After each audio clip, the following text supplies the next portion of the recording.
Our session today is called CLASS and Statewide Systems, Supporting Regional and Local Capacity Building for Program Improvement. I'm Deb Mathias from the BUILD Initiative and the Director of the QRIS National Learning Network. Before we begin our session, I'd like to thank the Alliance for Early Success and other generous funders for making this learning community possible. We began this series for state quality administrators and leaders to support their essential work within states around early learning systems building and quality improvement. We have colleagues registered from over 22 states and territories. We intentionally keep this session small to invite conversation and sharing. We hope these calls enable us to illuminate challenges, innovation, and promising practices.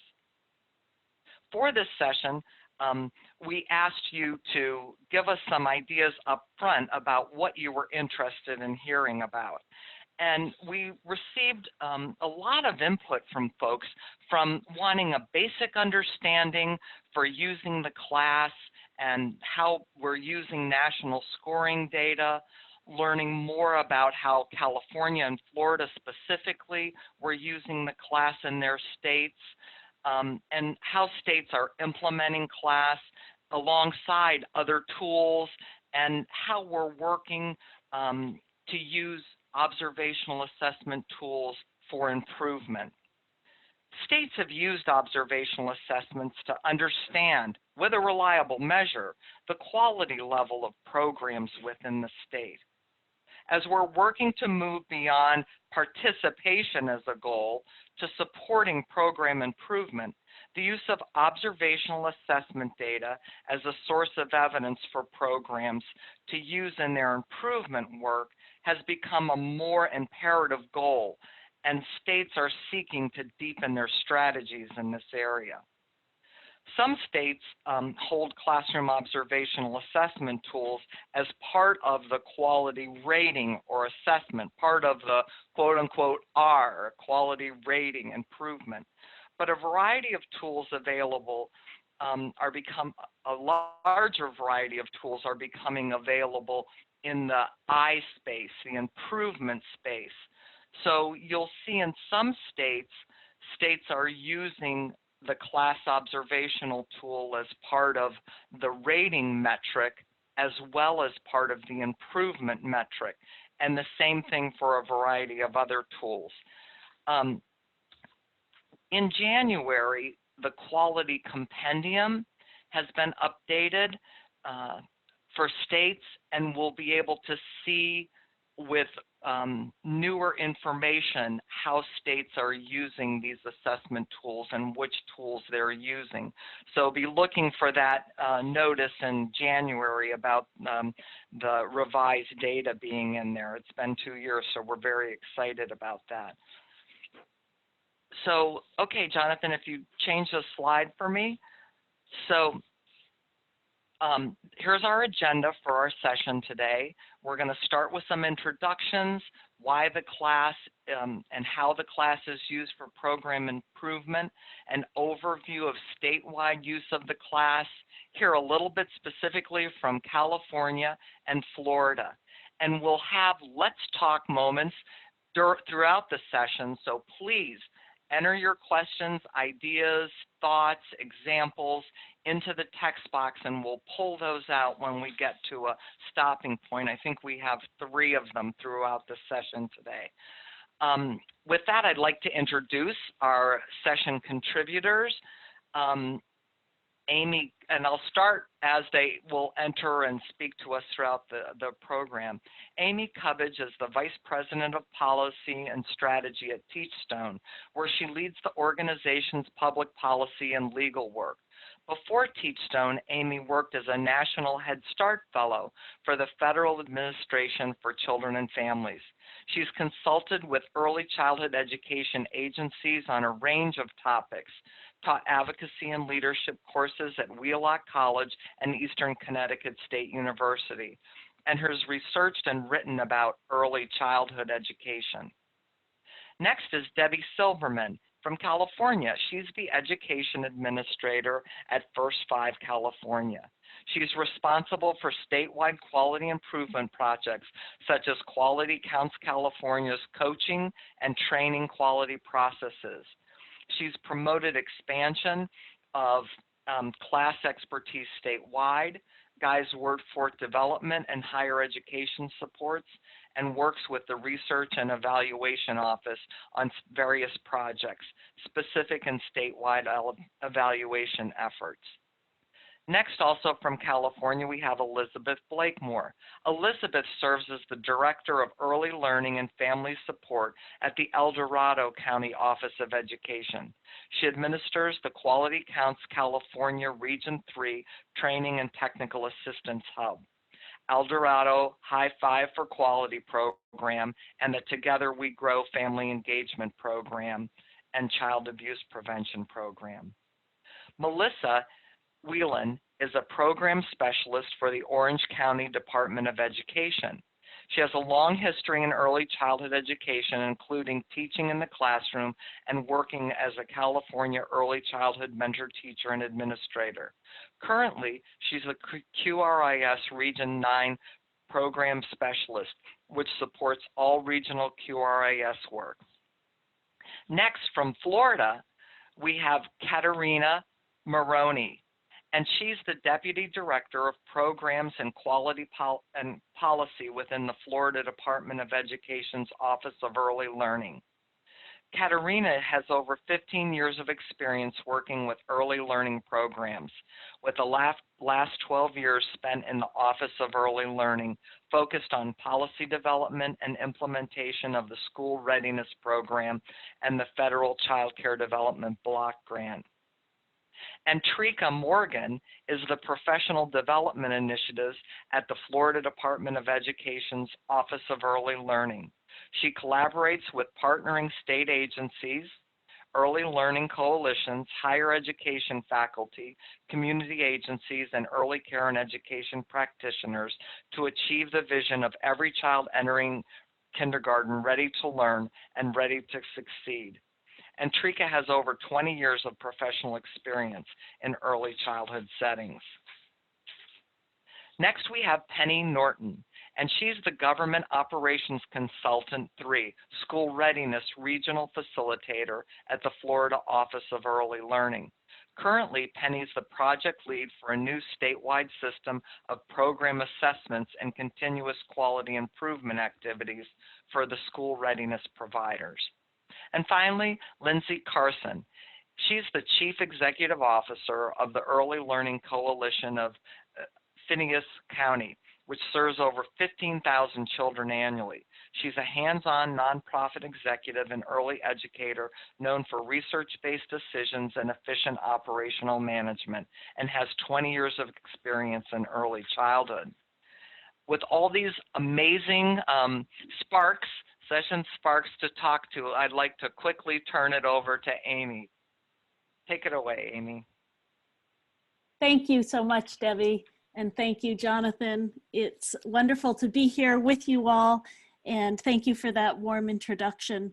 My name is Amy Cubbage, and I work with colleagues at Teachstone on the use of CLASS in public policy and strategizing with states and local partners on how best to use the tool in the service of measurement for program improvement. So this is near and dear to my heart, this topic, and I'm thrilled to be here, and much appreciation to Build for inviting us to be with you today. I also want to thank our partners from Florida and California and the counties and hubs that come with the states in joining us today to speak with you. And I will keep my portion brief because they have really the heart of what we want to share, which is happening really at the state and local or regional levels. So thank you, Jonathan. We can move to the next slide. So to frame our conversation today, I want to focus in on what we believe and what has been in my heart from teaching in early childhood to my work with the Worthy Wages movement that interactions matter and that the teacher is the key, and that relationship between the teacher and young children is the central factor in quality. So this quote, "A positive school environment built upon caring relationships among all participants, students, teachers, staff, administrators, parents, and community members has been shown to impact not only academic performance, but also positively influence emotions and behaviors of students." And this from the Best Practices Building Blocks for Enhancing School Environment. When I think of the class, it's not yet one more tool or one more thing to do, but it's the very framework of quality in classrooms that brings all the other components together. It's the one thing required of us as early education professionals. Young children demand we interact with them. Whether we make those interactions valuable and move mountains for young children's development, especially our most vulnerable young children, or simply pay lip service to interactions as something additional or something only we can require of our most highly rated programs, the fundamental demand of young children is unwavering and will never change. Young children have always and forever will demand, the moment they walk into our child care centers, programs, schools, family child care homes, is to interact with them. So next we'll move right into what is a set of interactions defined as the class that allow us to hone in and to be responsive to that very demand and requirement that young children give us every day and day in and day out in our programs, in our classrooms. This framework is based around 3 domains, we'll use the pre-K, that look at emotional support, classroom organization, and instructional support. Those 3 large domains, as defined in that right side column of pre-K, are carried through age levels, both going down all the way to infant and all the way up to secondary. So there are in fact 6 age level tools: infant, toddler, pre-K, K3, upper elementary, and secondary, that cover those domains, that look at the warmth and responsiveness and sensitivity of teachers to children, the organization and structure that teachers provide to children, and the instructional support and requirements for children to engage in higher learning that children want and require of us and demand of us as teachers, as educators. And the class organizes these in domains and dimensions, and then indicators, and really at the heart of it all are the behaviors that the teachers are demonstrating in classrooms that again can move mountains. We can move on to the next slide, Jonathan. Thank you.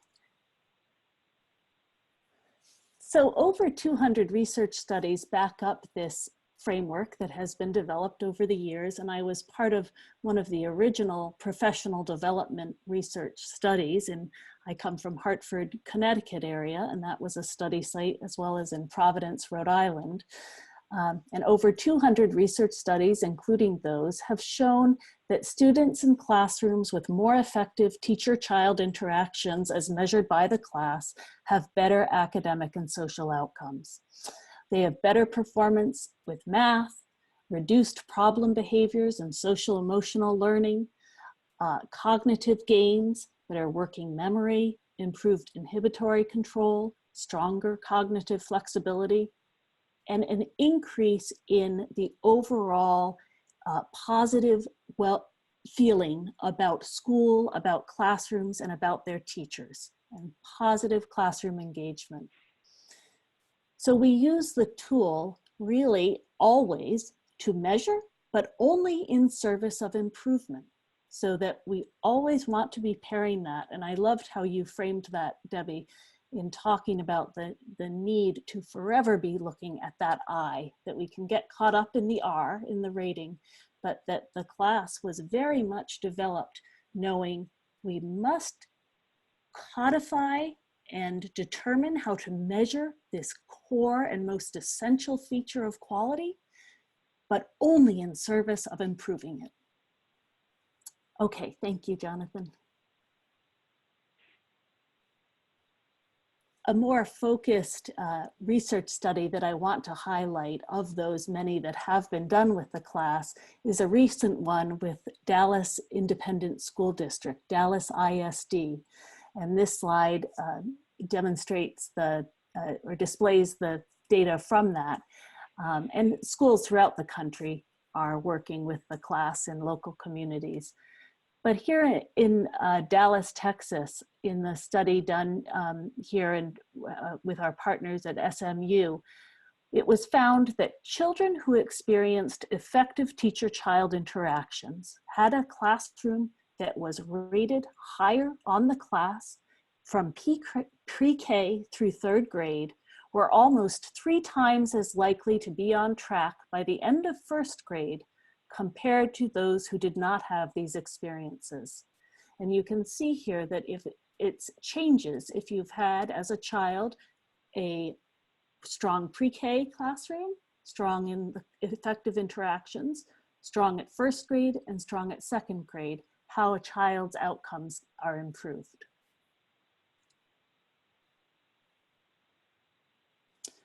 We know on this next slide here that effective class implementations require 5 key ingredients or principles, if you will. And this has come to us from a lot of implementation analysis and determining best practices. And I will add, largely because of states like California and Florida and many others of you who have given feedback, quite frankly, to Teachstone and to those of us working on policies and procedures on what works best in implementations in different setting types at the state level and local communities. So we find first that to have an effective class implementation, it takes creating a shared vision of what great teaching looks like and how to enact that vision. Secondly, we find that effective implementations require that teacher-child interactions, very specifically, are consistent and intensive focus of the work, that we hone right in on that. Third, that there is internal expertise on the class, whether that's internal in a state Department of Education, internal in a Head Start grantee, internal in a public school setting, but that you do have some internal expertise on the class. Fourth, consistently use class data to inform professional development, coaching, and to engage in continuous improvement cycles. And then fifth, modeling effective interactions at all levels so that we are thinking about the parallel process here, so that effective interactions are critical between teachers and children, between the teacher to teacher, between a teacher and a director or supervisor or principal, as well as teachers and coaches. And so those are all critical pieces of this class system and an effective implementation.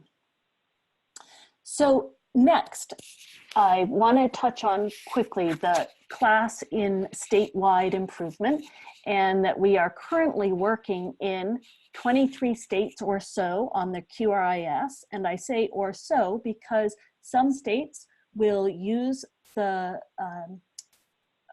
class report or monitoring review from a Head Start, Office of Head Start review to pull a Head Start program or Head Start programs into their QRIS. Others will use the class for public pre-K settings, but not necessarily for center-based private childcare or not for family childcare. Other states use it for infant and toddler and pre-K. Some might only use it for pre-K. So there is a wide variety, as well as where does the class come into a rating system and for use and improvement. And that differs by states as well. Happy to talk more about this or answer questions about this when we do get to the Q&A section. So moving on, again, trying to be cognizant of the time here. I like this next graphic or wheel because it really does get at the heart of the continuous quality improvement practices that are very much a part of the QRIS work in most states. And this wheel or cycle shows our best practice of implementation and use of CLASS for observation, again, in service of improvement. So first, if you take this top navy blue section, observe classrooms to collect class data. We know that that is fundamental. We need to gather the data. And then next in this purple section, analyze the program's performance and educators' needs based on that data. And then develop tailored professional development plans. And you will hear about the very intensive and focused work that the states and counties and hubs in Florida and California have done in that green section, really thinking about how can we be responsive to individuals' needs for professional development, and then aggregate that up to a center level, to a city or county level, to a state level in the adoption of improvement plans. And then in this yellow section, moving around the circle here, provide the training and tools that educators need. And then last in the pink or red section, improve class interactions that drive child outcomes. And that's really, of course, at the heart of it. We keep children at our center, but knowing that those adults that interact with them and intersect in their lives in various ways are critically important to their well-being. And then we're back to collecting data. Debbie, I'm going to turn it back over to you, and I'm happy to talk with folks again during the Q&A section. Thank you. Well, we're beginning to have people type into the chat box how they're using the tool in their region or within their state. Make sure to reply to all panelists and attendees so that everybody can see your comments. I see a couple were just to the panelists. I was wondering, Amy, if you could talk a little bit in our upfront questions. We had a lot of people curious about data use and how the state was using data. Could you just give us a couple of ideas about how state or even nationally you're using the CLASS data to inform? Now, you talked about using it to inform modifications to your approach and improve it, but how else are you using the data? Are you just mostly reflecting it back to the state or territory, or tell us a little bit more about that? Yeah, thank you. That's a great question. And we are using the data at different levels, as you said, local, state, national, and are asked to provide guidance around that or thoughts and analysis. And largely we use that data to help inform decisions and guidance around threshold use. So as you know, we're the class is named in monitoring of Head Start programs, and so that's a almost constant evaluation and analysis going on by us. What are those correct thresholds where we start to see child outcomes? So that's one. And we want to pair the reality of the data that we're seeing and getting from programs with what the research, strong research base has shown. But know that we don't have labs set up in every classroom where we're doing this in a careful study situation. So we do need to hit that middle road. I think also informing Debbie, are improvement programs. What really works? How do we hone in on instructional support, for example? And is it important to hone in on the exact dimensions maybe that programs are struggling with? And also, how do the domains and dimensions interact and relate? And then I would say another key thing for us is age level alignment, curricular alignment, child assessment, data alignment.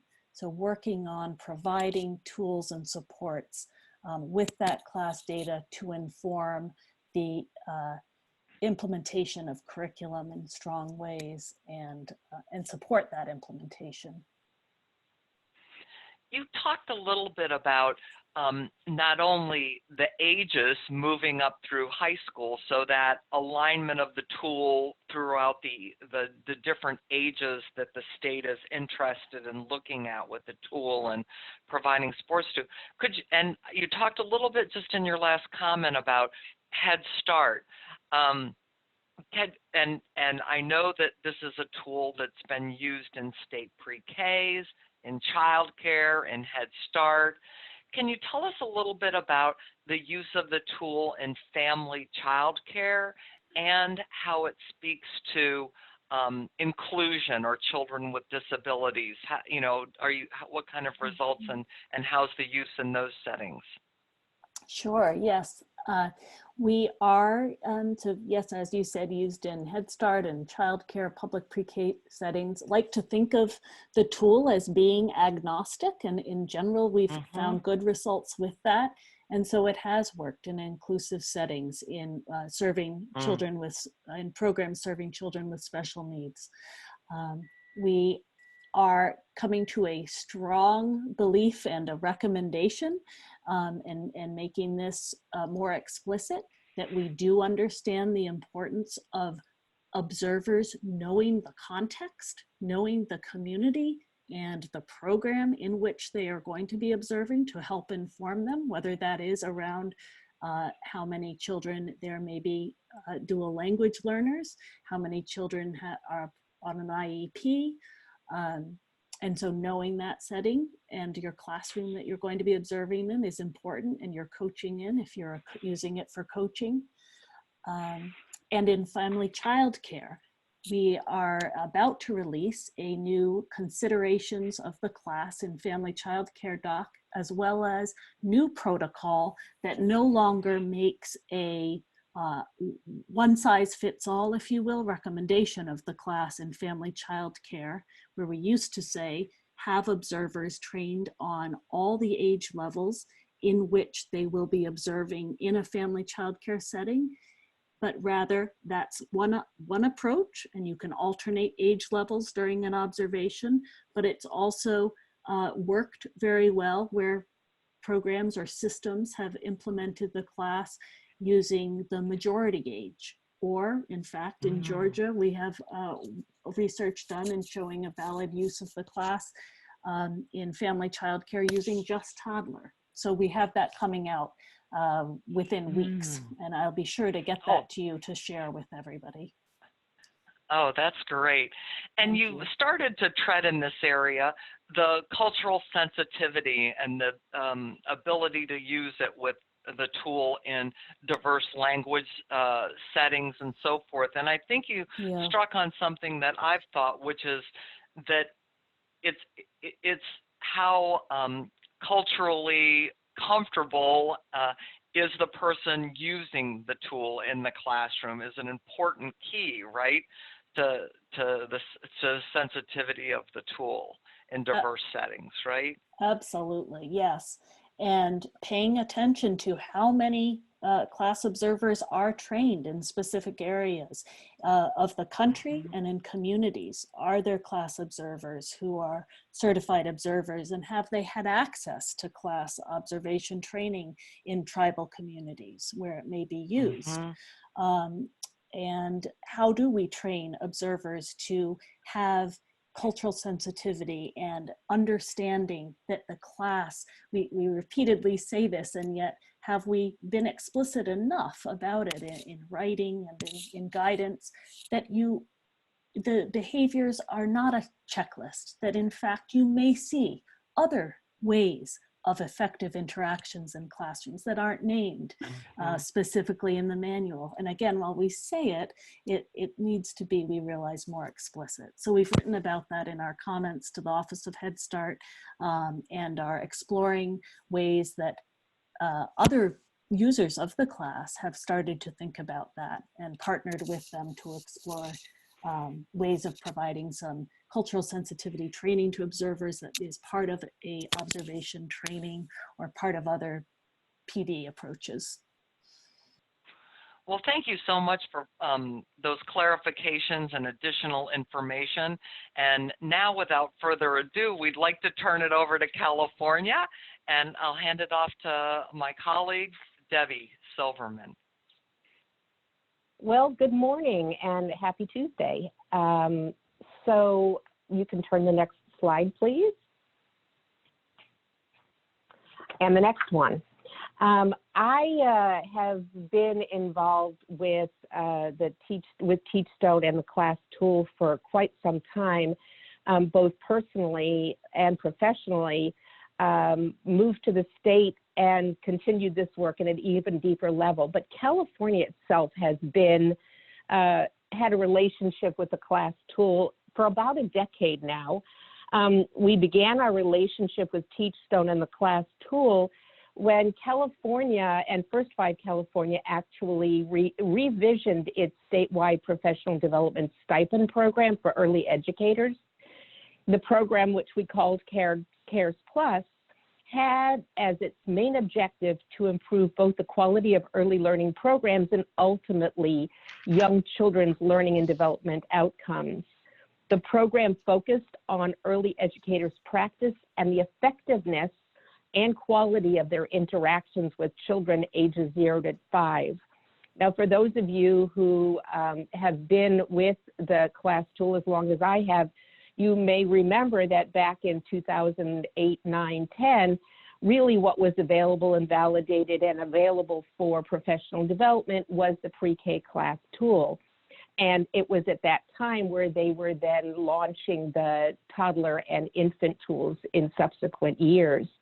And so we partnered with Teachstone to really integrate the tools into our professional development program, requiring that anybody who participated in the professional development training and support really understood. And so there were a variety of professional development options on the CLASS tool that were a prerequisite.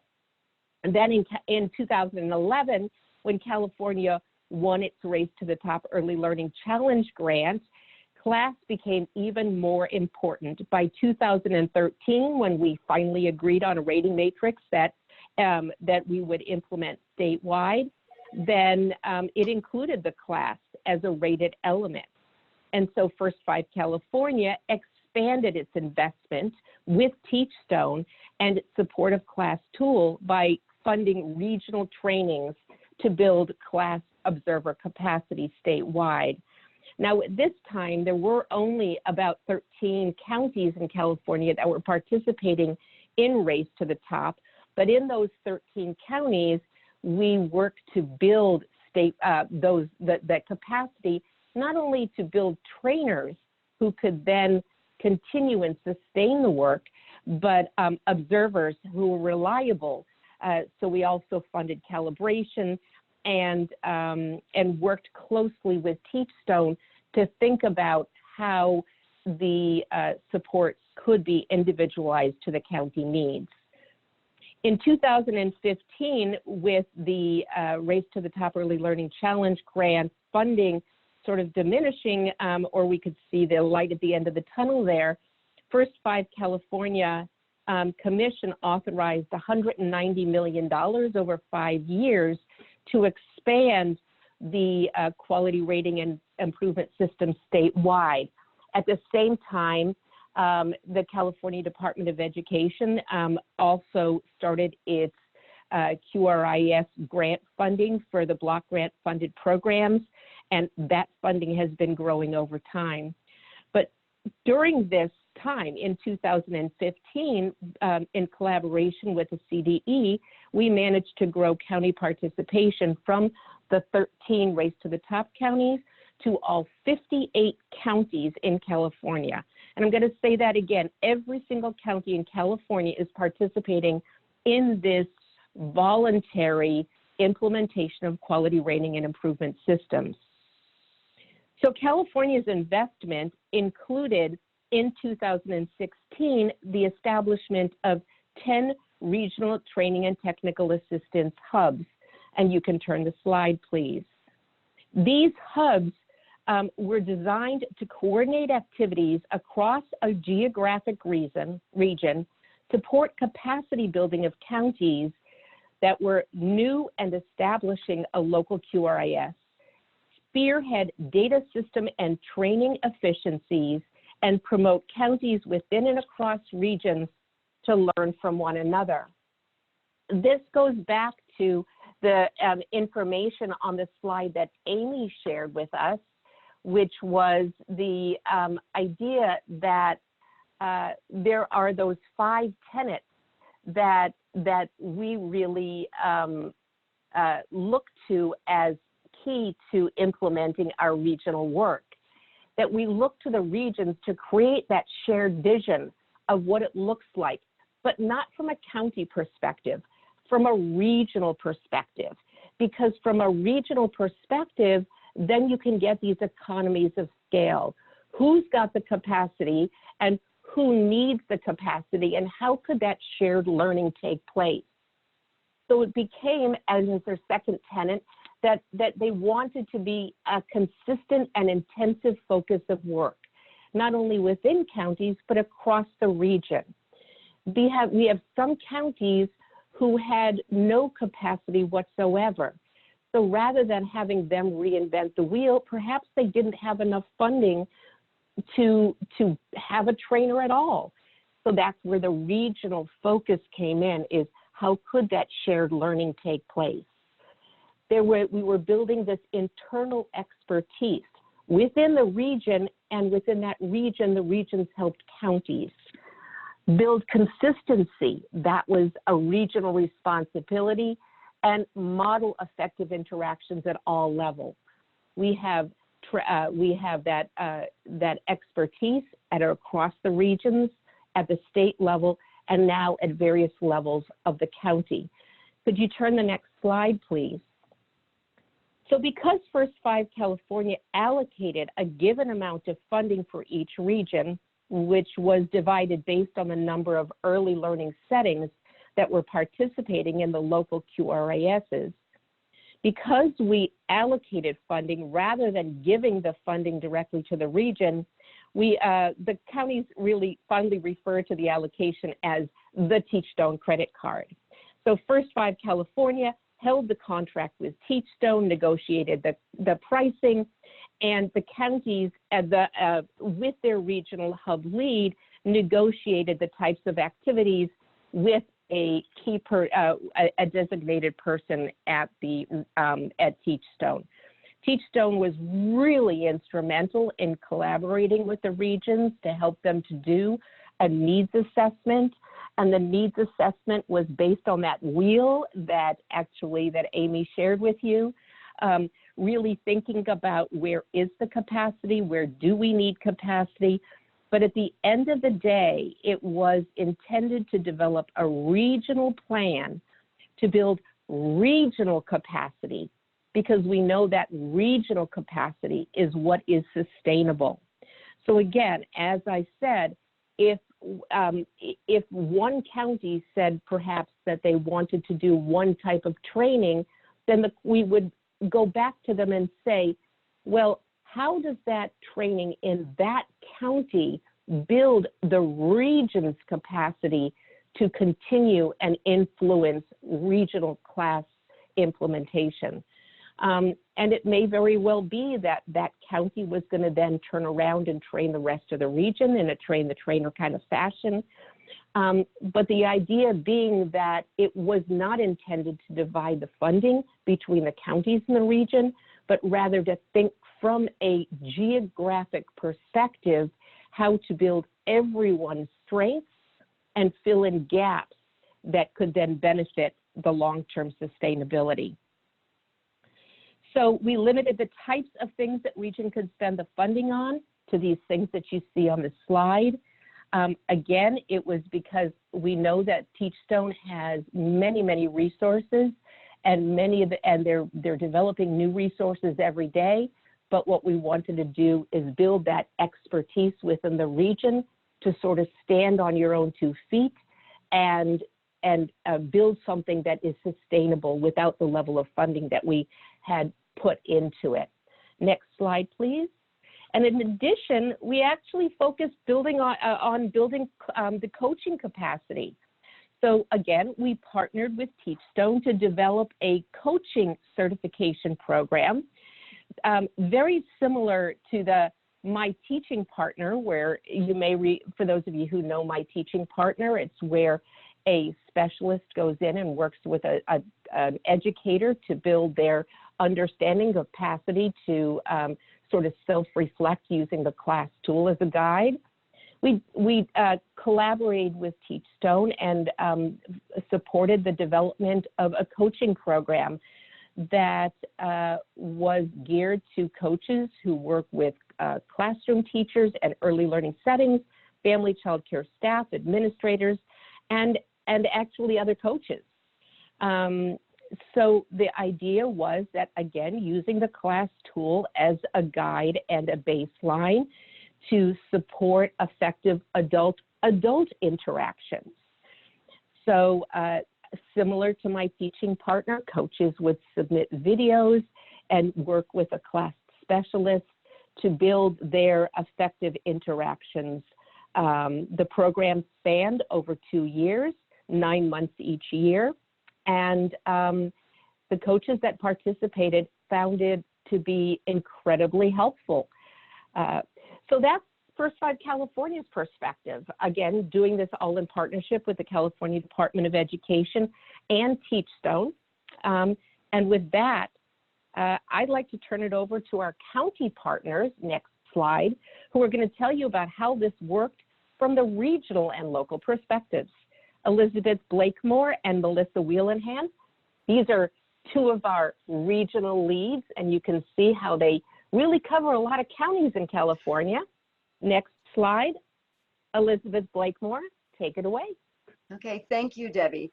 And hello and good morning in California to everybody. So I'm Elizabeth Blakemore. I'm the Director of Early Learning and Family Support for the El Dorado County Office of Education. And I work in partnership with our local First Five Director, Kathy Guerrero, to lead Region 3. Next slide, please. Region 3 is in the heart of California. It covers 14 counties. Our region is probably larger than some states in the United States, and it covers a pretty wide geographic area. The challenge we had as we began this regionalization training technical assistance project was we had counties who had a variety of experience and a variety of geographic characteristics. So we had 4 counties who participated for multiple years in Race to the Top in California. And these counties obviously had utilized the CLASS tool both in rating and in their quality improvement efforts. So their knowledge, skills, and abilities with CLASS were pretty high. We also had 2 counties who were in our Race to the Top expansion, which means that they had less years, about 2 years, not 4 years of QRIS experience. And then we had 5 counties in our region who had absolutely no QRIS experience whatsoever.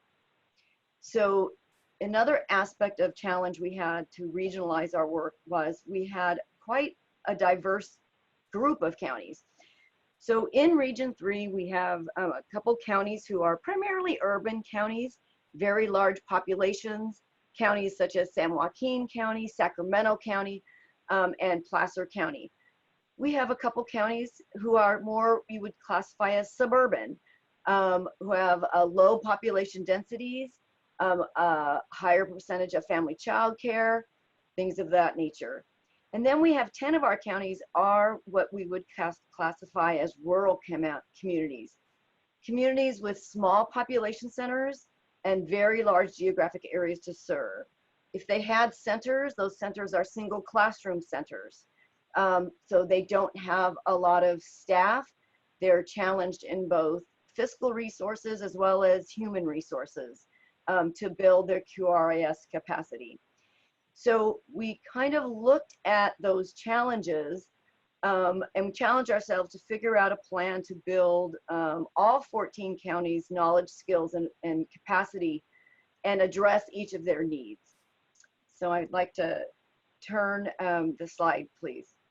In reference to Debbie Silverman's comments about the evolution of CLASS in California, the other thing I would like to note is that several of our counties did not participate in some of those statewide initiatives prior to Race to the Top. So while CARES Plus was a statewide initiative and many counties did participate, some counties did not participate, and some did not access the resources of My Teaching Partner. So when we started our work in doing our needs assessment, we really had to address the fact that some counties had very little knowledge and ability with the CLASS tool. So at the heart of our needs assessment was to look at local needs. And as we began to visit and work with each of our counties to assess what their individual county plans were, what their individual county capacity was, and what their individual needs were, and then roll that up into a regional plan, major focus of our work was equity and not equal. So if we took all of our resources and divided them equally among 14 counties, we really wouldn't have been able to build the capacity appropriately. So we really focused on being able to give the resources to ramp up our smaller, less resourced counties to get them to where they needed to be, and then continue ongoing capacity building in our larger counties with more resources. So we were charged with ramping up capacity both for the observations to inform rating, but also the training and support to inform quality improvement work. So for large counties, again, that was scaling up to continue to expand their QRIS work, to build efficiencies so that we could be more effective with our scarce, our state resources, and also to be effective in that we wanted to build a sustainable system. Next slide, please. So what did we do in our Region 3? The first thing we did was after our needs assessment, is we brought on board a CLASS coaching specialist to our regional team. So we were lucky to have a very strong relationship with one of the 3 statewide CLASS MTP leads who had expertise in both CLASS coaching as well as in deep knowledge of the CLASS tool. So we began our plan by regionalizing affiliate CLASS observer trainings for each tool. We sequentially calendared them to allow our small counties to send 1 or 2 staff, depending on what their capacity was. The other thing that our larger counties had needed to do was is to have ongoing capacity building because of the natural level of turnover as well as growth that was going on in some of our larger counties. We also regionalized the CLASS train the trainer opportunities for each tool so that we could build a regional training capacity so we could maintain and sustain CLASS knowledge and abilities. We also regionalized the MMCI training for trainers for both preschool and infant. This was done in the final last 2 years in order to build capacity for MMCI facilitators in our region. And lastly, we deployed our regional CLASS specialists to small rural counties. So even though we were building a CLASS knowledge abilities of both observers and trainers, we still have small counties who again lack both the fiscal and the human resources to dedicate an individual. So for those of you across the nation who will work in more rural communities, you recognize that many people wear multiple hats in those communities because of both resources and lack of personnel. So because of that, our regional CLASS specialist continues to be deployed to go to our rural communities who will never have the capacity to fund individual highly trained staff. And that regional CLASS specialist works with our counties on observer quality assurance, dual coding when needed, providing additional training, training on how to write better reports, as well as training on how to coach and do QI effectively using CLASS data and CLASS observation information. Next slide, please. We were very grateful for the amount of regional First 5 California funded Teachstone support. So we were able to access my Teachstone subscriptions along with support for implementation across our region. We also provided regional instructional support and feedback strategies trainings to build the capacities of our coaches for quality improvement. And we innovated a bit. We had one delivery model for a rural community was we did a virtual MMCI session. And again, I say that in that we were trying to address the challenge of our family childcare providers who lived in a very rural environment, but who also wanted to gather. So that virtual MMCI was done via Zoom. And I want to say that 100% of the family childcare providers engaged in that virtual MMCI completed all the sessions, and their feedback was amazing. And we believe that it's really a way to innovate, to be able to find ways to meet the needs of our rural communities. We continue to provide ongoing technical assistance to all of the local QRIS that we support. Especially in this year, we are having some transition in a new grant funding. So we're working with our counties to look deeply at their assessment data, their observation data, to be able to see where they need to focus their QI supports in the coming year.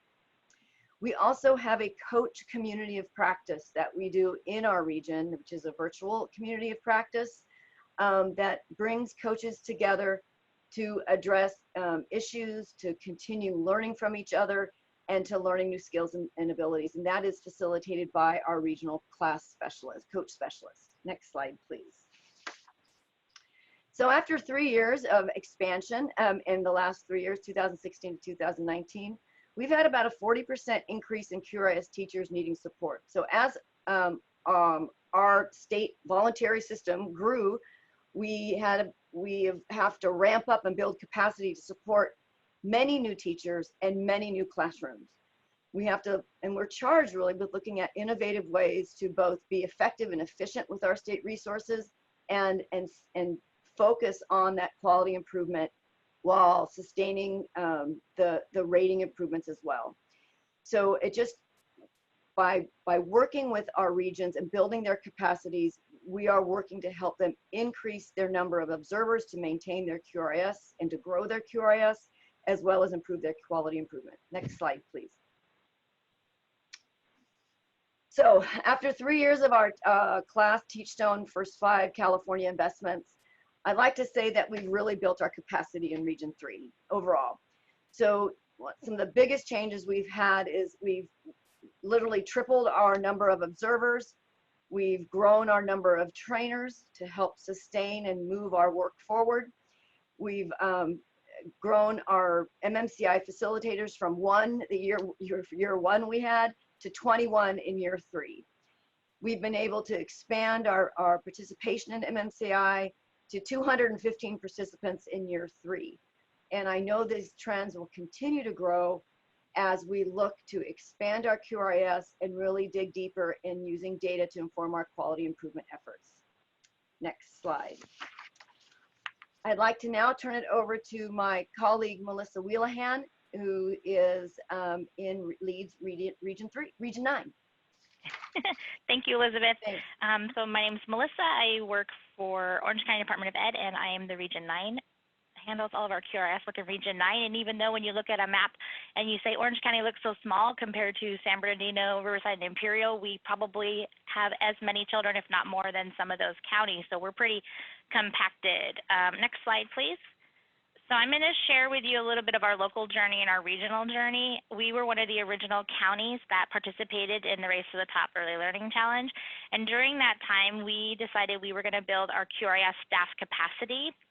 We were a CARES Plus county, so we had a pretty good handle on what CLASS was, and teachers felt beginning knowledge of confidence with the tool. So as we started to build out our staff and our coaching capacity, we needed that capacity in our office. So we built class capacity around that.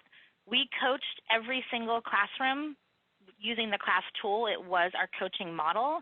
And we provided intro to class training free for all teachers for pre-K and toddler in that year. I'm not sure if we had infant at that point, but we blanketed the county with everything we could do to just get people information about CLASS and what it meant and how to shift their mindset from understanding that it wasn't about just letting children play and get engaged, that it really was about how do you have meaningful interactions with children and have conversations that's going to build their school readiness skills. In 2015-16, we like to call that the year of plenty. That was the year Race to the Top was ending. Our new grant funding was coming in.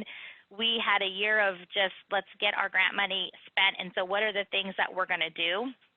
We continued to build our QRIS staff local knowledge through my teaching partner, MTP, and utilizing my Teachstone.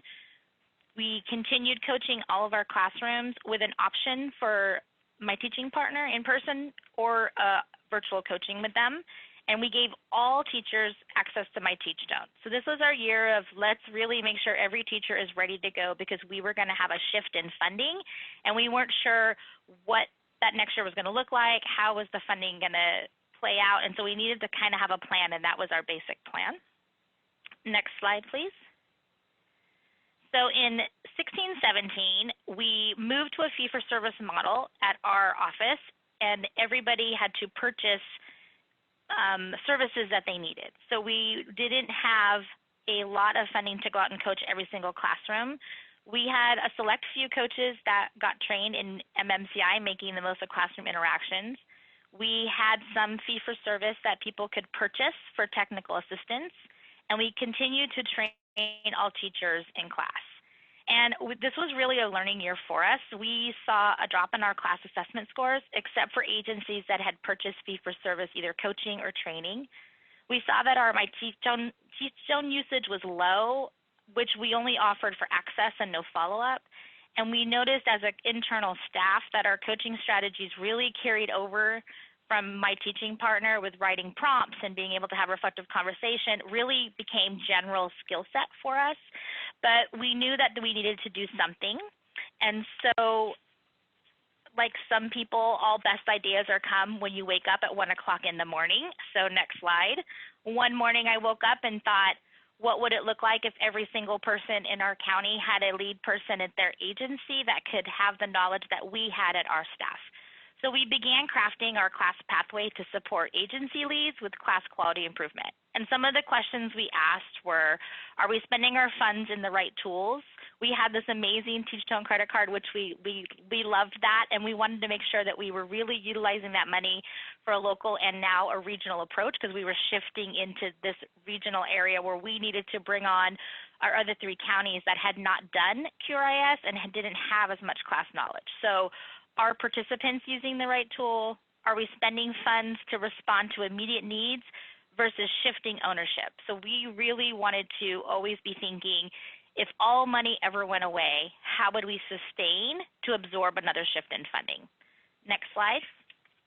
So we created the class pathway. We had 2 pathways. This is our first flyer that we ever used. And this is, on the right, the blue, is the pathway to class expertise, and on the left is the class knowledge. And so we really focused on the expertise area the first year. We focused on building agency capacity. We set it out as every agency should designate a class lead. Who in your agency could be that person? It could be a director, a site supervisor, a teacher, a coach, maybe if they had internal coaches. one person that would be their designated person. We required all of them to be reliable to the tool, infant, toddler, or pre-K.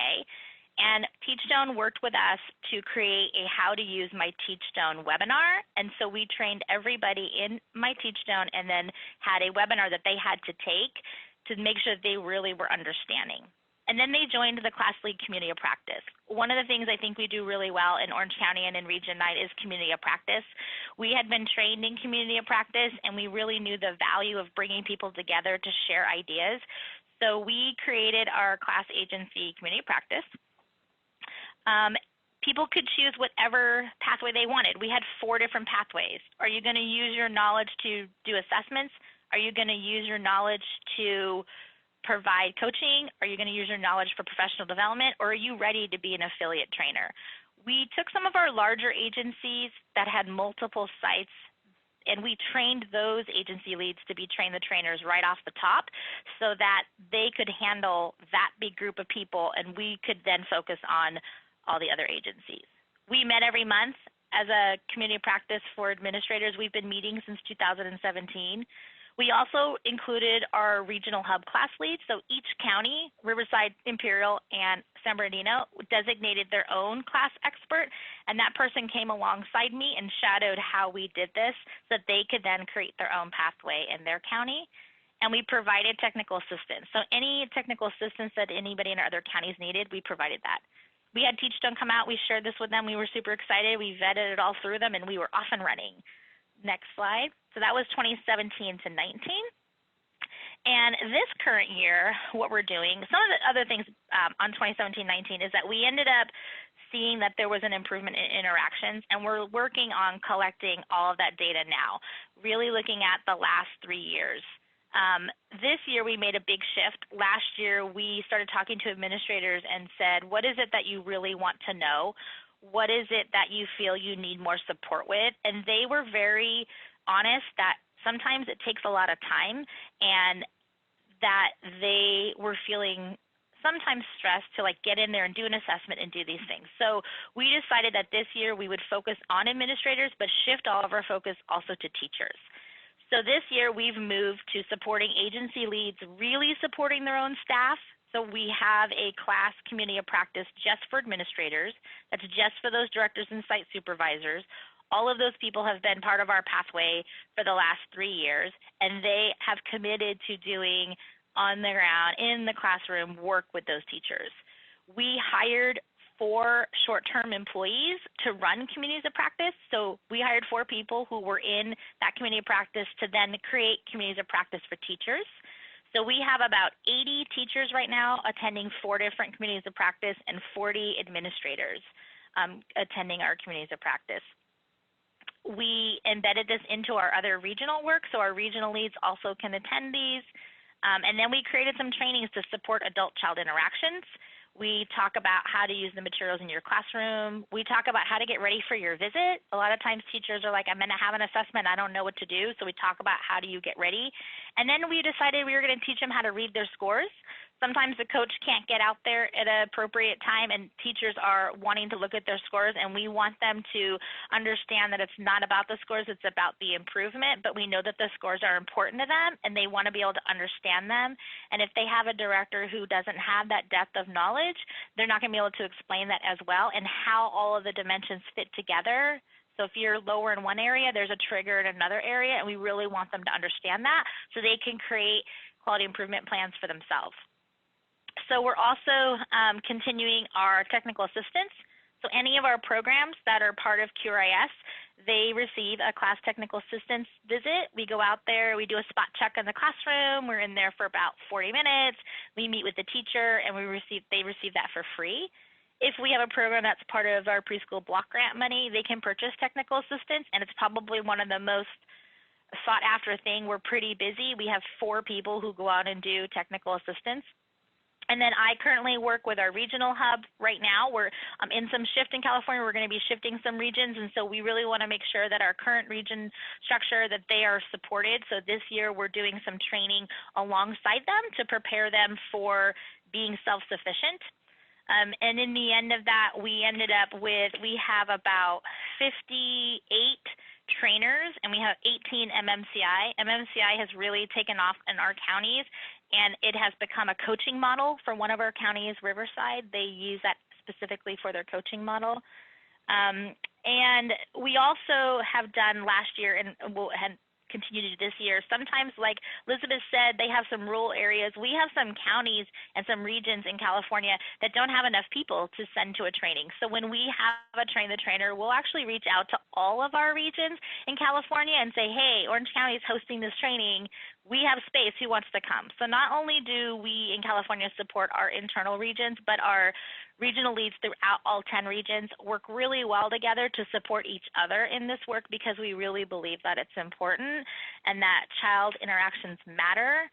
And we really just want to I want to blanket the state with class knowledge. So I think that is it for me. I'm going to hand it back to Deb.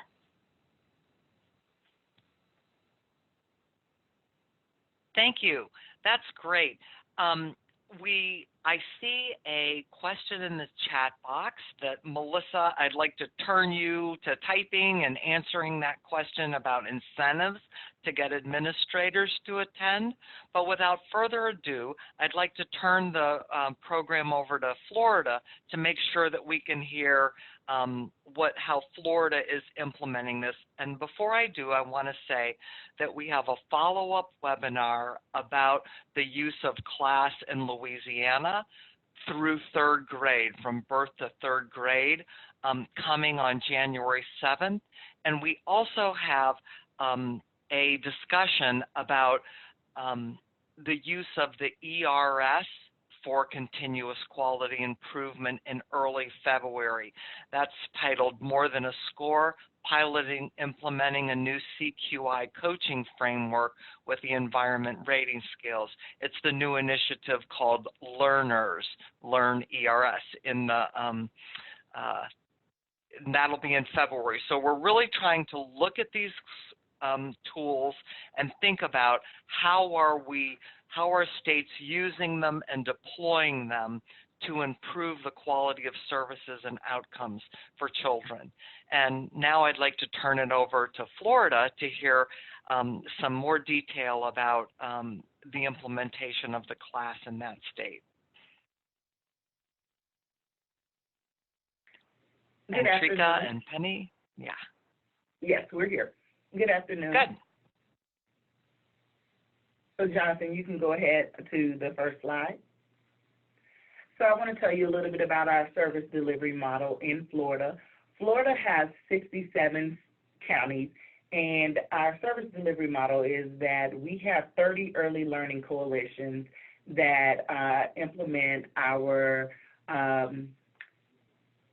school readiness program, which is our child care subsidy program, as well as our statewide child care resource and referral, and our voluntary pre-kindergarten program, which is our state pre-kindergarten program for 4-year-olds.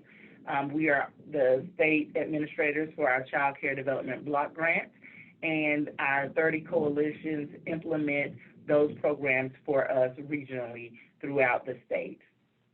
Next slide, please. So as far as our CLASS capacity building, back in 2009, we were awarded the American Recovery Reinvestment Act, ARRA funding, and we started our statewide CLASS capacity building back then. So through a formal procurement process, we contracted with Teachstone Training, and we had a 2-year contract the first year, and we were able to build our capacity, and it was through a voluntary implementation at that point. So we met with our early learning coalitions, and we let them know that, hey, we are going to start you to the tool and build statewide capacity. At that point in time, it was just with toddler observations and with pre-K observations. So we started building our observers with our pre-K observers. We trained 325 observers in that 2-year contract. For pre-K, we trained 100 affiliate trainers, which are the TTTs. We trained 300 toddler observers and 50 affiliate trainers. And then we trained 70 pre-K MMCI instructors. And then we made sure that we paid for recertification of those knowledge testing. And then we did some calibration to ensure that their coding skills remained on par. At the same time, we procured for data capture for with the Wells Foundation to ensure that any observations that we went out and did in any classrooms and any providers, that we were able to capture those observations through this system and have them housed in this system so that we're able to capture notes and capture those observations in there, because we wanted to be able to look at this data to be able to analyze it at some point in time once we captured this data. So we started that capacity building in 2012 by building those trainers and making sure that we recertified them every year.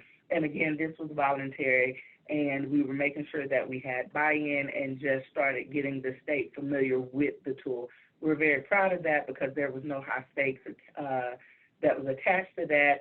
And for the most part, everybody was on board and they were becoming familiar with the tool, and they were very excited about it.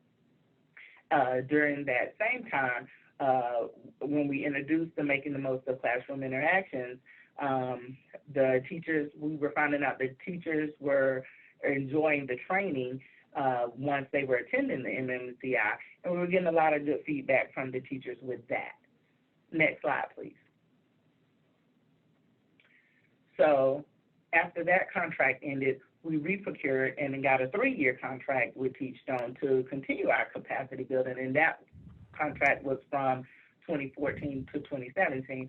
And with that contract, we made sure that we continued to build some more toddler observers. We made sure we built some more capacity with those toddler trainers, keeping in mind that because we had already trained 100 pre-K affiliate trainers, those trainers were continuing to train more pre-K observers. So we didn't start to train more pre-K observers. At this year, at the 2014, we were now able to build infant observer capacity. So here we have 150 infant observers that we were training. We were able to train more pre-K MMCI instructors. We also, at this point in time, were training some of our early childhood coaches on instructional support strategies training. So we trained 300 coaches on the instructional support strategies because we had some certified coaches who were certified through another entity as early childhood coaches. They had also become reliable class observers through our contract, and now we trained them on the instructional support strategies. We also trained those coaches as well on class feedback strategies training so that they could support these initiatives. We also purchased under this contract some online support for our practitioners so that they could utilize the tool. So we purchased some online introduction to the class tool subscriptions to provide the teachers and practitioners with so that they can utilize that and understand before people come out and conduct observations what they were going to be observed on. So we provided them with online subscriptions. We also provided them with some Looking at Classrooms online subscriptions that, again, was a 6-month subscription to some resources that was out there that talked more and went more in depth on teacher-child interactions. That's a product through Teachstone.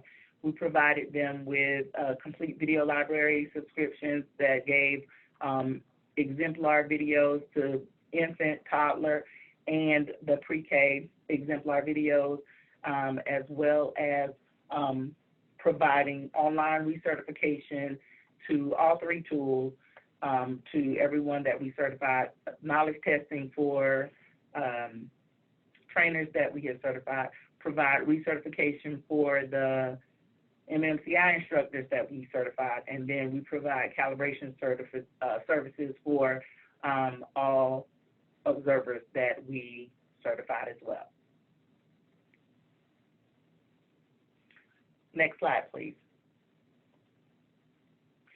We did all of that capacity building because we knew that our legislature was interested in the CLASS tool. They had saw that we were spending we had spent some of our funding on building this capacity, and they were very interested in what is this teacher-child interaction, what is early learning doing over there.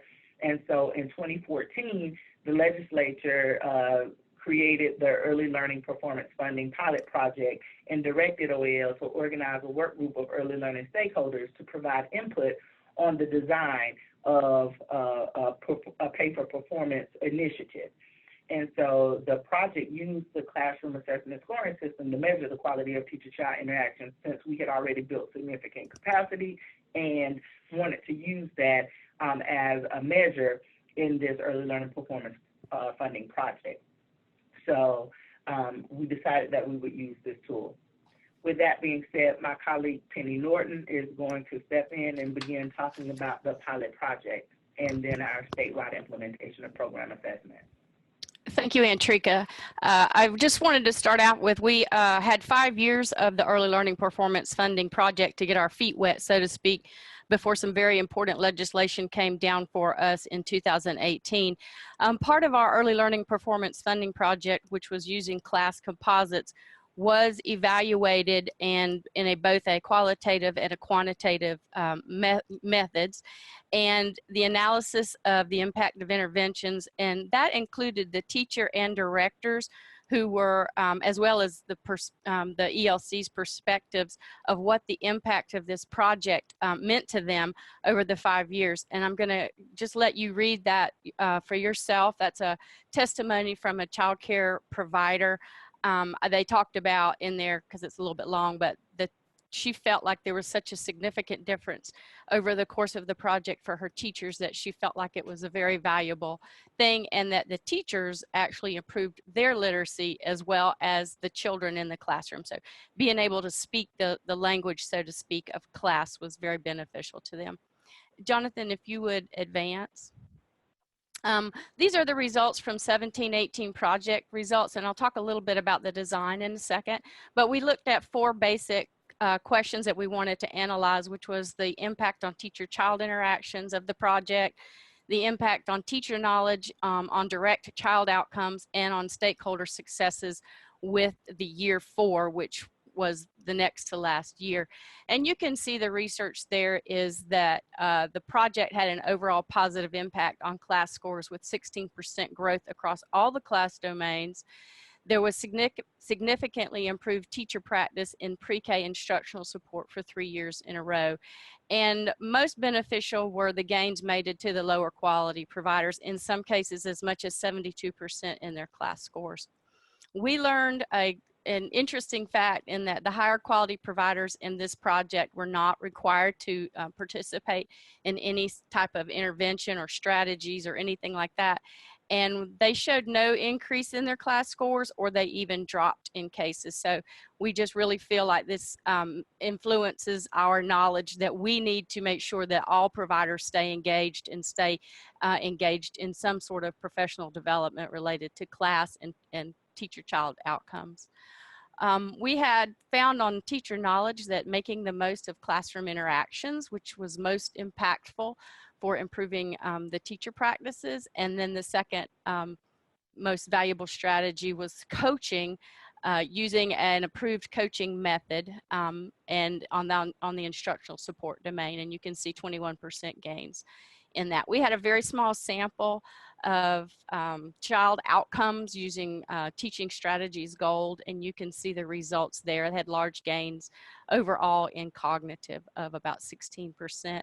And then you can see there the stakeholder success, overall program quality from participation, the increased professionalism, and there's the improvement in language and literacy for children and the teachers that are with them. Jonathan, the next slide, please. just wanted to show you, this was their final iteration of the Early Learning Performance Funding Project. In this final design, providers were placed in a tier based on their class score. That's not how we started out the project. It actually started as a pilot with 2 groups, one a control and one a treatment group. And then we finally, through many iterations, landed on this final design.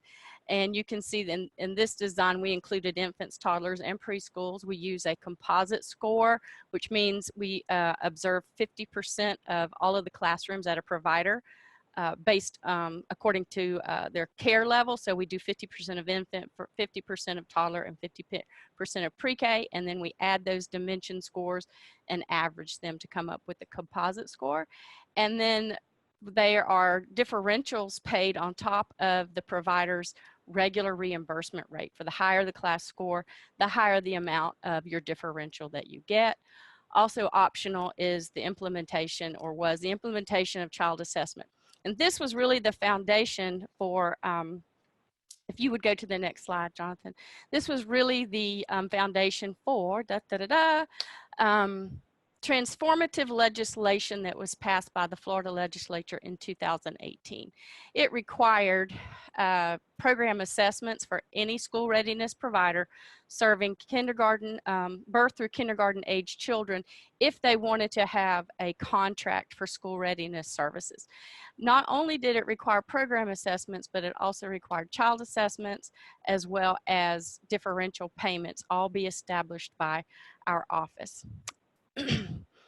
So based on, partly on the success of the 5-year early learning performance funding project, we were able to step into this pretty well set because we already had a basic design. We already knew which interventions were successful for us, which included making the most of classroom interactions, both the infant, toddler, and pre-K versions of that. And we had a capacity built around CLASS for observers, for trainers, for affiliate trainers, and so on. And as Entrika mentioned to you, we had a system, a data system called WELLS that allows us to capture the CLASS observations and the notes and do many other things about tracking around professional development related to CLASS. So Jonathan, if you'd go to the next slide. One of the other features of House Bill, what we lovingly call House Bill 1091, is that our office was required to set some thresholds for contracting, and you can see we set them low. We knew this was the first year in implementing this statewide, and the minimum score was a 2.51, and you could contract at that. Below that, you were not offered a school readiness contract unless you paid for your own class observation through one of our vendors. You were required at 2.51 up to 2.99 to be on a 12-month QIP, or quality improvement plan, using the same strategies that we use in our early learning performance funding program. So we kept my MMCI in there, we kept coaching and those good things. And at a 3, you were able to get a contract without being on a quality improvement plan.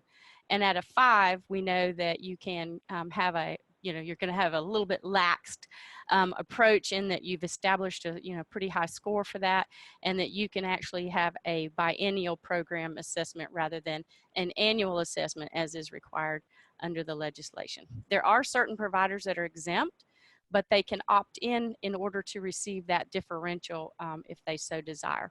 Jonathan, the next slide. Jenny? Yes.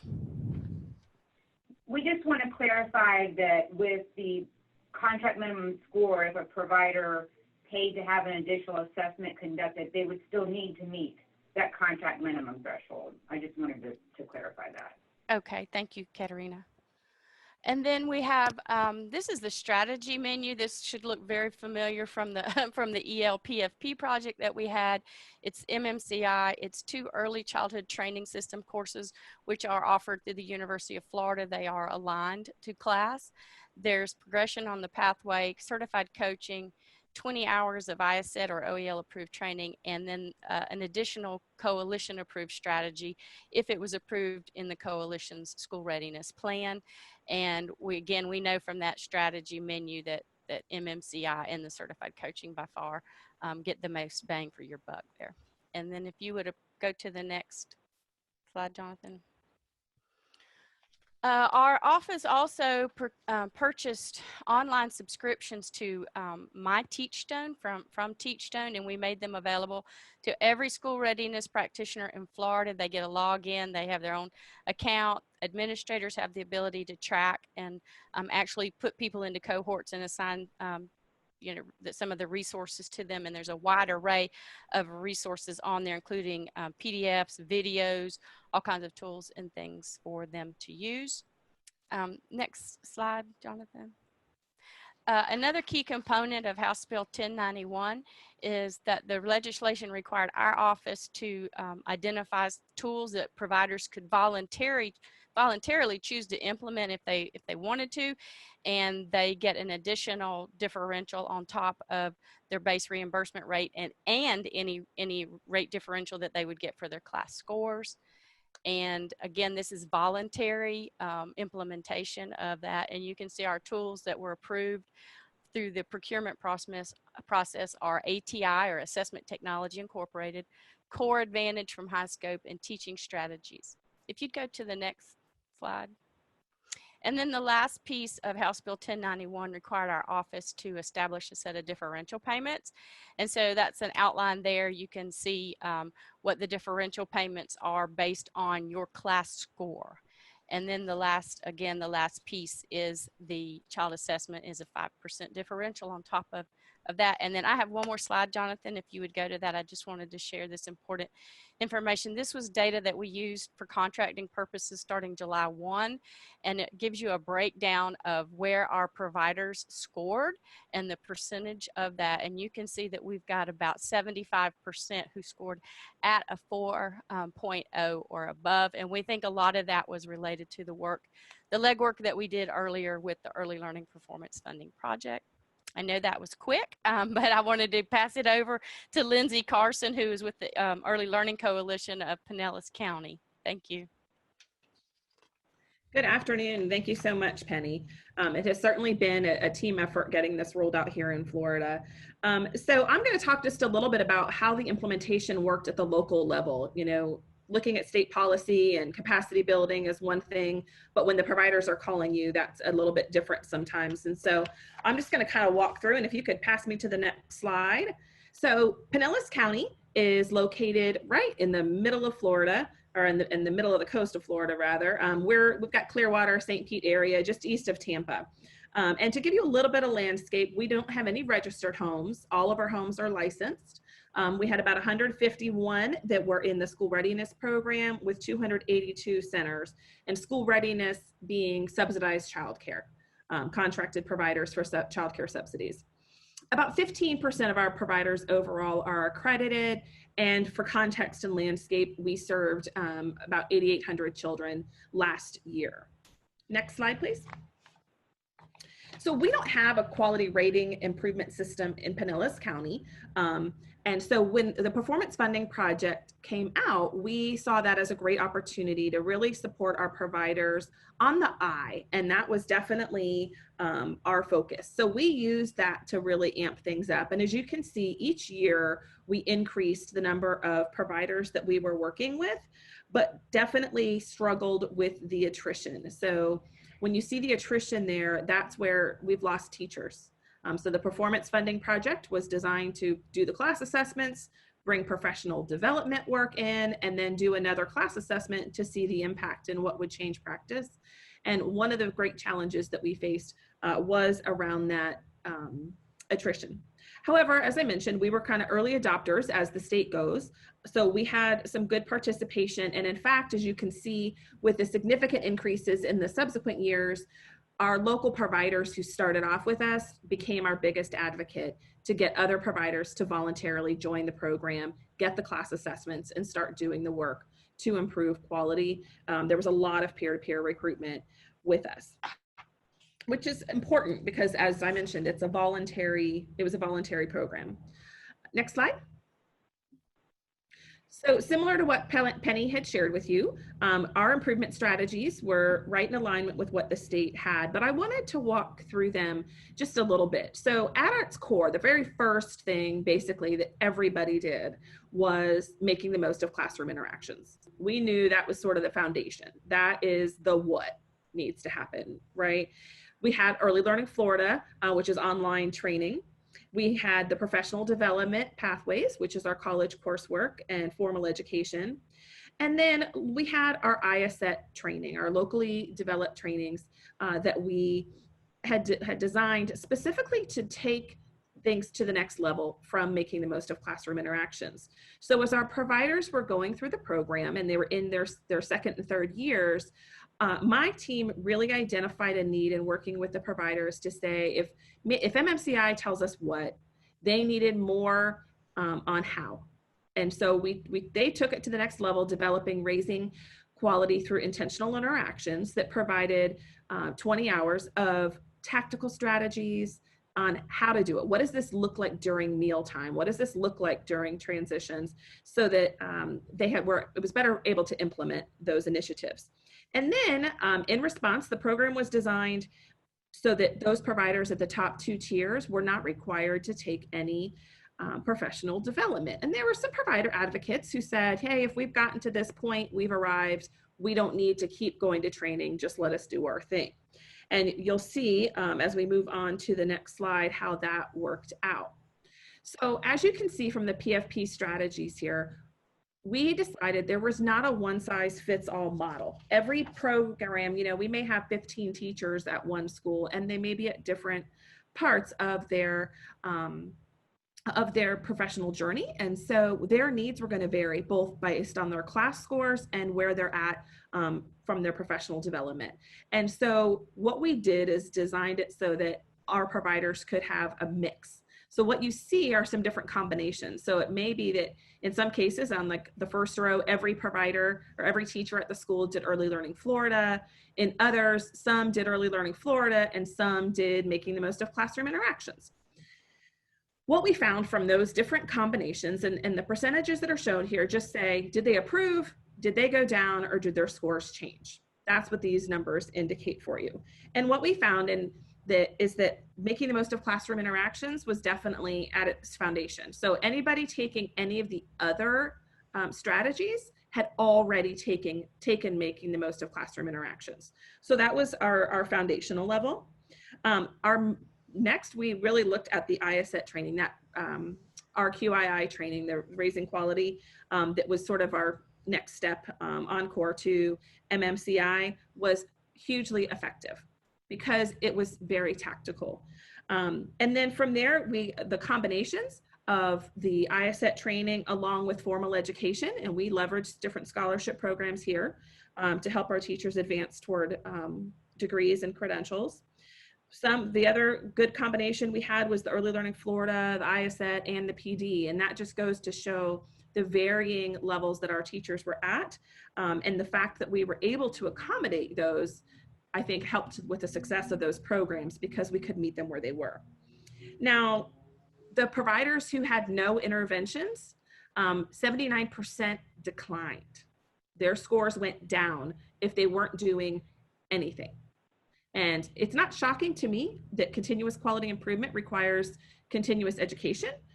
Every field I know seems that is, of a professional stature, of which we are, there's ongoing required continuing education. And so it only makes sense that we would see that here. Next slide, please. So what we found, what we did find, although our coaching capacity was definitely limited, coaching made a big difference. And throughout the years of the program, we certainly saw that. Peer-to-peer recruitment, this is a big paradigm shift for our industry and for our providers here to move from getting a voucher to having class assessments and looking at that level of quality.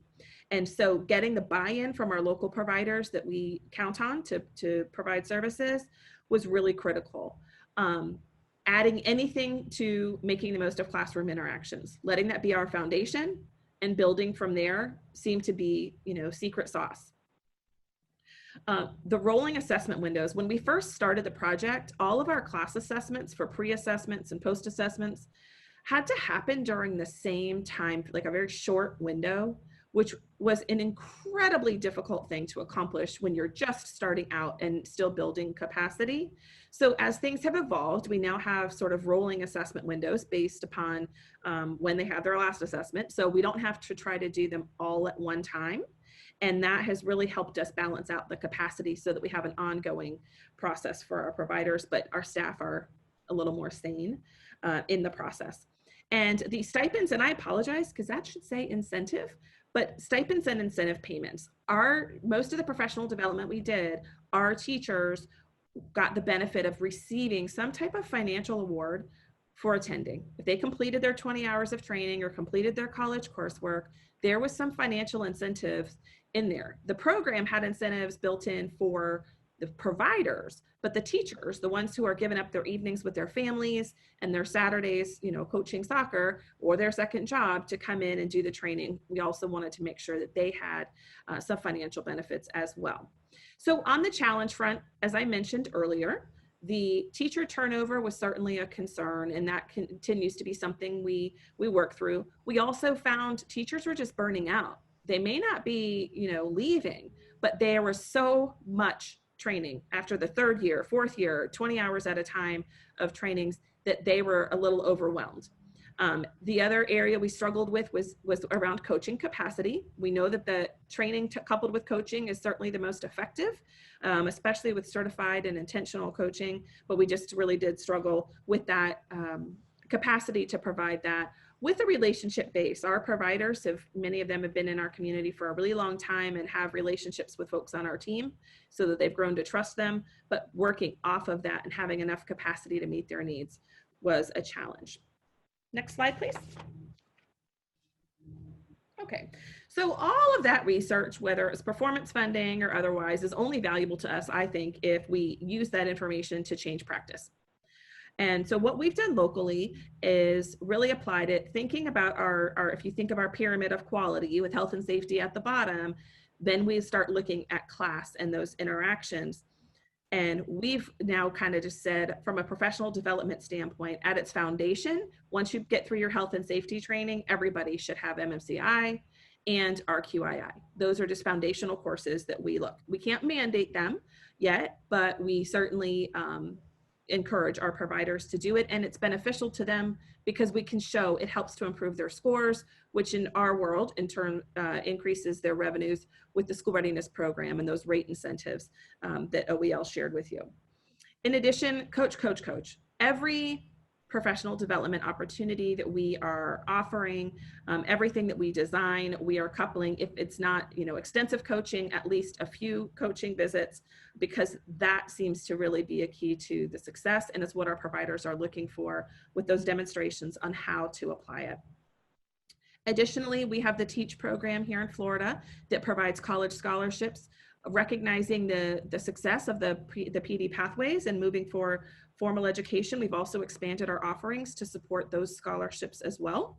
And as I mentioned, the turnover among our teachers has been a great concern. So last year we launched what was then WAGES, now the Early Childhood Educator Incentives Program, that pays the rate differentials to teachers based upon their credential and retention at their the preschool that they're hired with, to help reduce some of that turnover. And then finally, really recognizing the need for continuous training and development and getting our providers on board with the fact that we're all still learning and this is an ongoing process, and the continuous training has to be part of their day-to-day and not a one-shot deal. But in order for us to improve and maintain, that continuous training becomes key. Next slide. So here's where we are today. And this breaks down, our numbers are a little higher than the state averages, but based on our baseline scores in 18-19 last year and year to date for our assessments that are done so far for this year, you can see that in general, we are already moving up, particularly in that 5 to 5.99 range.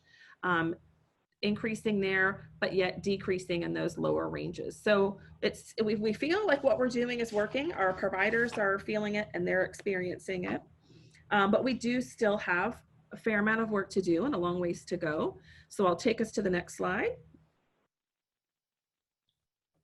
So in terms of lessons learned, first, building capacity before you mandate it is really important. The fact that we were able to amp up and roll out the performance funding and double our providers each year so that we could build in the meantime helped really to make it successful. Secondly, people can change when they don't feel like they're losing their own ideas. So in Florida, we have, similar to California, I believe, very different communities and different setups within our community. And so in order to move forward with this, it took some give and take at the local level to create something that would be more accommodating statewide. And it was really important that we took the time to hear the feedback from everyone so that we got to incorporate all of those different ideas and maintain the individuality of each community. And then finally, teachers change on a trajectory. They're not going to change at the same pace. They're coming in from different walks of life. And so meeting them where they are and customizing our professional development opportunities was really important. Otherwise, we would lose them. The same way that you would, you know, in working with children, meeting adult educators where they are and adult students where they are is just as critical. Thank you so much, Lindsay, for all the interesting details of your implementation in Florida. I really appreciate it. We are out of time for the session, and I'd like to thank you all so much, invite you to fill out the survey form at the end of the program when you click out. And I'd really like to thank all of our contributors to this session today. Just such deep, wonderful, interesting information. And thanks to Amy for such a great setup to the session today. Thanks to everyone. Be looking for more over the next 2 months. Thank you.